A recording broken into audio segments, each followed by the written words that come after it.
Leave the Pella to me. A collision course? Captain, We can still catch it. reactor will overload. That will help. She was as much a monster as Clarissa or Amos had ever been. She was someone who'd found a way to save her little chosen family when everything seemed lost. The two didn't balance, but they existed together. Pain and relief, sorrow and contentment. The evil and the redeeming could sit together in her heart, live together, and neither one take the edge off the other. And Jim knew that. He didn't ask because he needed an answer. He asked because he needed her to know the answer mattered to him, that was all. "I'm all right," she said, the way she always did. Jim reached out his other hand and dimmed the lights. Naomi closed her eyes. They felt comfortable that way. Hey guys, Pete here. Today I'll be talking about the ending of The Expanse. Season 6, Episode 6, Babylon's Ashes, is the series finale, at least for now. The conflict with the Free Navy is over, things are looking optimistic for the Belters, and the crew of the Rossi have made it through to the other side of their years-long journey. This was a moving hour of television that paid off so much that had been set up. And there's a lot to talk about in this season finale, so I'll just give you this quick spoiler warning. If you haven't watched the finale of Season 6 of The Expanse, then this video won't be for you. And with that out of the way, let's get into it. The finale opens with Winston Duarte looking up at the orbital platforms in the Laconia sky, and it does look as though Cortazar was able to activate the gate builder tech that was left behind. This is good news for the breakaway Martian fleet he brought through the Laconia gate, but there were other side effects from bringing the active protomolecule sample to the planet. That had been playing out in the first 5 episodes of the season with the emergence of what Kara called dogs in the forest. You saw that they were able to reanimate her deceased brother Zan, and in the finale she brings him home. Her parents are horrified, and when her father slashes him with a knife, you see that his blood is black and his wound heals almost instantly. They lock him in a cabinet and call the soldiers. Kara uses her hand terminal to distract her parents and they escape into the forest together. She isn't worried that there isn't any food she can eat in the Laconia wilderness because she thinks if she dies, the dogs will just fix her. You get a glimpse of what the world looks like through his new eyes, and their story ends there for now. The Laconia segment ends with Duarte looking up as something is being constructed on the platforms. There's still a lot of mystery around this part of the story, and most of it isn't answered until the final 2 books, so I won't be explaining what's happening here because that would involve future spoilers. In Sol System, the battle is starting to take shape. The Free Navy split their forces into 3 groups to approach the ring gate. The strength of their warships are concentrated into 2 of those, which the UNN and MCRN will pursue, leaving the 3rd group for Drummer's fleet. If they fail to stop them, the Free Navy will be able to establish themselves in the ring space behind the railguns, where in Avasarala's words, they'll be dictating the fate of our species for a generation. Holden explains that they have a plan B that involves breaking for the ring gate during the battle. They think they have a way to distract the railguns long enough to land a strike team on the ring station and take control of them. On the Rossi, the crew is finally starting to come back together as they burn for the ring. After Clarissa gets the heartbreaking news that she probably only has 5 years to live, she makes a big dinner for everyone. This brings back memories of lasagna in Season 2 and reinforces the idea that their little family has changed, but will continue on if they survive the upcoming mission. In the confrontation with the Free Navy, the Avasarala-led UNN Battle Group 1 thinks they've identified the Pella. This concerns Drummer's group because they worry that they'll be cut out of future plans if they don't play a direct role in killing him, although Walker is still happy to do some piracy. Things take a turn when they realize that Marco spoofed the drive signature data and camouflaged the Pella as a freighter in the group that Drummer is engaged with. When it sheds its disguise, it's able to dominate the fight against the Belter ships and nearly destroys the Tynan. When Drummer assesses her situation, the hull to her ship is filled with holes. The drive is damaged to the point that it will fail if they continue to use it, and they're all out of torpedoes. She tells the rest of her fleet to disengage and decide decides to try a suicide mission to ram the Pella before it can get away. When she's warned that her reactor will overload, she responds that will help. But before she can go through with it, Walker makes a move to do the same thing. He delivers a farewell message and she watches him until his comms cut out. His ship is cut to pieces by the PDCs, but it's still on a collision course. Another ship tries to ram it, but it still manages to damage the Pella. Rosenfeld takes massive injuries in the collision, and Philip is there to watch her die. The Pella is damaged, but it's still able to make its way to the ring, meaning that the United Fleet failed in their mission. That means the outcome of the war depends on who controls the railguns in the ring space. And as the Giambattista and the Rossi arrive at the ring, you get an idea of how they plan to do that. The hauler is filled with hundreds of drone crafts that will be released to flood the ring space to act as a diversion to keep the guns occupied. There will be a ground assault team mixed in with the massive vessels who will focus on making it to the ring station. Naomi will try to assist those manned pods, while the Rossi tries to use their railgun to disable Medina's comms and defenses.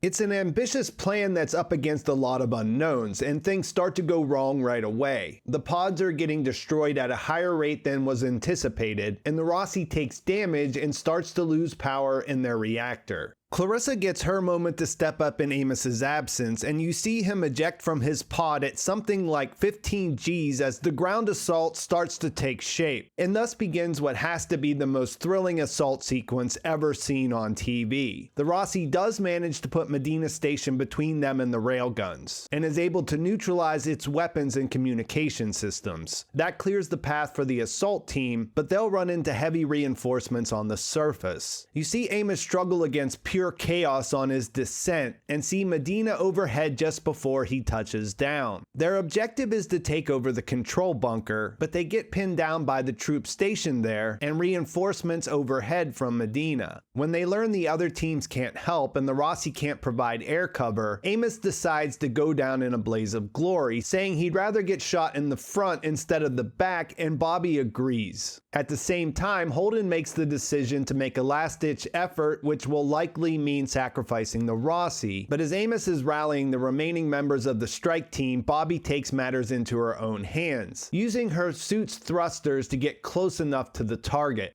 She realizes she won't be able to take over the control bunker and shifts her plan to using RPGs to destroy the guns instead. She's able to take out the target, but then starts to take heavy fire from all sides. She sees an enemy with an RPG getting ready to end her, but Amos emerges to take him out. He gets shot, and it looks like they'll die there, but with the guns disabled, the Rossi is able to swoop in and clear the remaining threats. This is a victory as far as opening up the ring space, but it doesn't win them Medina, and without the railguns, they're now defenseless for when Marco and his fleet arrive. They win the day, but it looks like it's only a temporary victory that they'll pay for with their lives. On the Pella, Marco gets a message from Duarte, who denies his request for additional armaments. Now that he's tucked himself away with his protomolecule sample and has the orbital platforms up and running for construction, he no longer needs the Free Navy. He tells him he was a useful distraction, but that he has gods to kill, and informs him that the ring to Laconia is now closed. This is actually news to Marco, who saw himself as an equal to Duarte, and he's infuriated but quickly has to hide that when Philip comes to see him. They talk about Rosenfeld's death and the sacrifice people are making for what Marco says is the cause, and we see that the spell has been broken. Philip sees his father for who he is. He remembers what his mother told him in the last season, and when Marco goes out among his crew to give a stirring speech where we see him at his best, telling them that they've been bloodied but the inners have been broken, and that their end will be the Belter's beginning, and everyone joins in a chant except for Philip, who sits at his station looking dejected.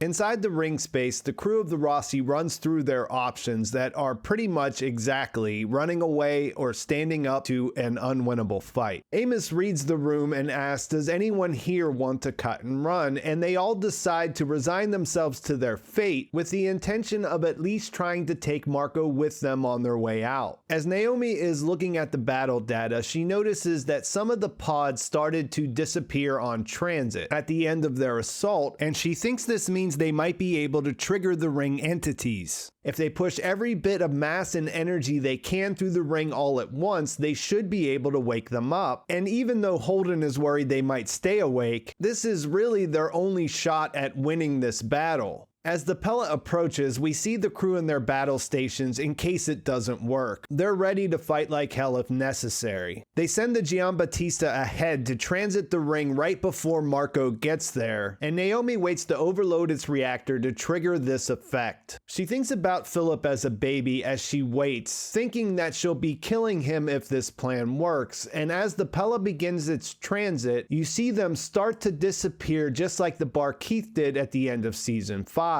Marco only has moments to understand that there's something wrong, but it does appear that he knows defeat at his end. The plan works and Marco dies as the Pella and the rest of his fleet disappear. You see the members of the Rossi family breathe a sigh of relief knowing that they're going to live through the day, and then Naomi screams for the loss of her child.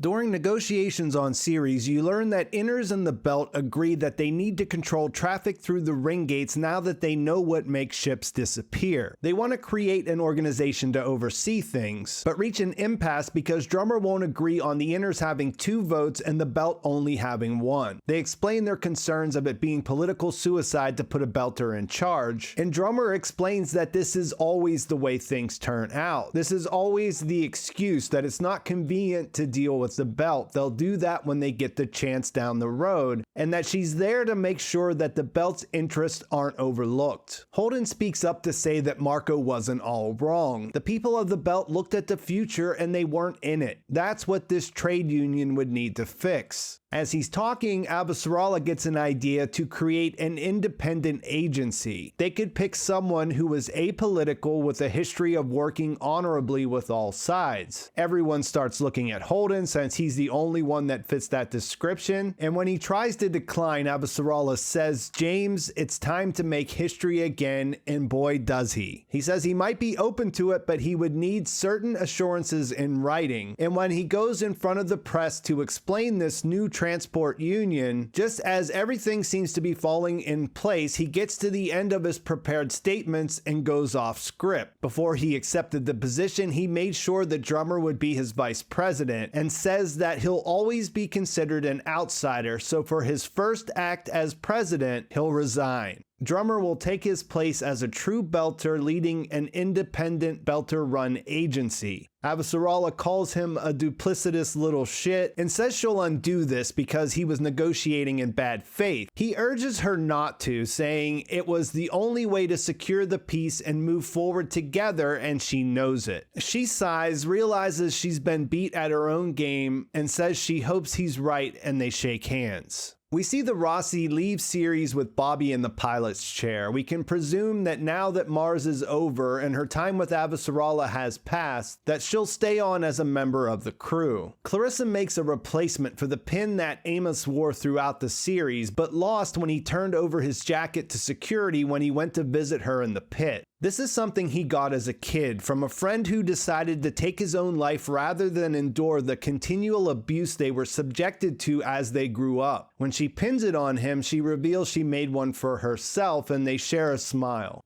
In their quarters, Naomi says she never thought she'd see an Earther taking orders from a Belter, and Jim says he pissed off a lot of people. Then she starts to talk, and she pretty much lays out the whole underlying theme of this story. And I think it's worth repeating here. You followed your conscience in hopes that others would follow theirs. You didn't do it for a reward or a pat on the head. The universe never tells us if we did right or wrong. It's more important to try to help people and to know that you did. More important that that someone else's life gets better than for you to feel good about yourself. You never know the effect you might have on someone, not really. Maybe one cruel thing you said haunts them forever. Maybe one moment of kindness gives them comfort or courage. Maybe you said the one thing they needed to hear. It doesn't matter if you ever know, you just have to try. As she's talking, you see that during Marco's speech on the Pella, Philip left his post and boarded the repair skiff. He left before they started burning for the ring and survived to start a new life away from his father. You see him doing that as he enters his name as Philip Nagata. After her words, Holden starts to talk about what they might do for work now that the war is over and mentions how the protomolecule sample is still missing. And Naomi smiles and tells him, "Let's just stay here for a minute." It cuts to an exterior shot of the Rossi and you watch it as it moves into the distance until you can no longer see it and the series ends there. In the closing credits scene, you can make out the orbital platforms behind the names and start to see hints of the red that's there when ships disappear after the energy threshold was met. A hint that something ominous awaits if the rest of the series is ever adapted. The end of a beloved TV series is always a bittersweet occasion, and in the case of The Expanse, a little more so, considering we know there's more to the story. Season 6 had some external forces that made things difficult here, and I think that all things considered, they delivered an ending that does the story and the characters justice. If Holden has a superpower, it's that he can still see the good in humans even when faced with overwhelming evidence to the contrary. At its core, the idea of trying to make the world a better place in your small corner of the solar system and following your conscience with no expectation of a reward in hopes that others might do the same comes out again and again. And even though the politics are complicated and a purely happy ending feels like it would be pretty fragile, having Drummer end up as the trade union president is a satisfying conclusion. The show switched some things up in Holden accepting the job just to resign, and I like the added dimension of them outplaying Avasarala as the way to make that happen.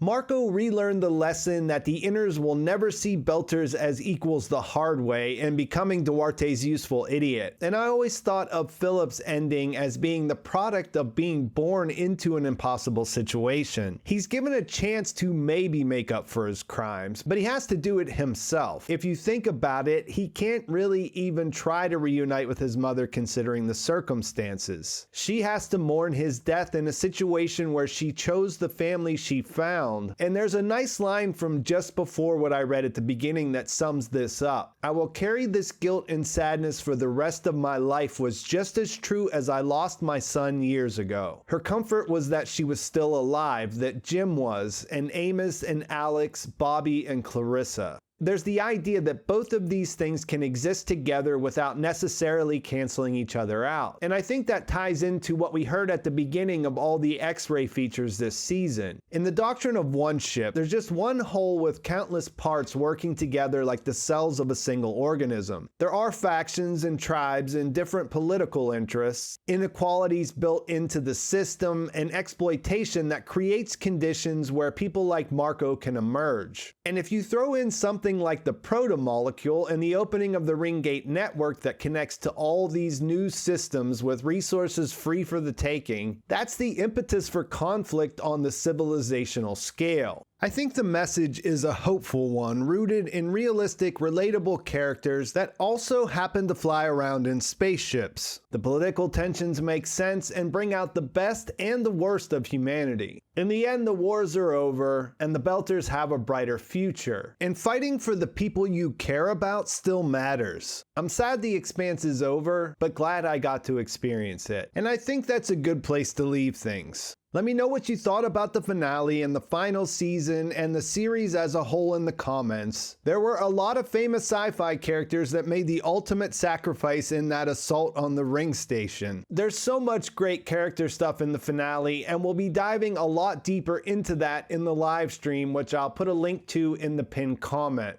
If you feel unsatisfied with where the protomolecule storyline was left, I highly recommend reading the books to see what happens with that. The ending is also very satisfying. I have a couple of other videos planned to put out over the next week, so make sure you check back for those. Please like this video if you enjoyed it. Please subscribe to my channel if you haven't already. And thanks for watching. I'll talk to you soon.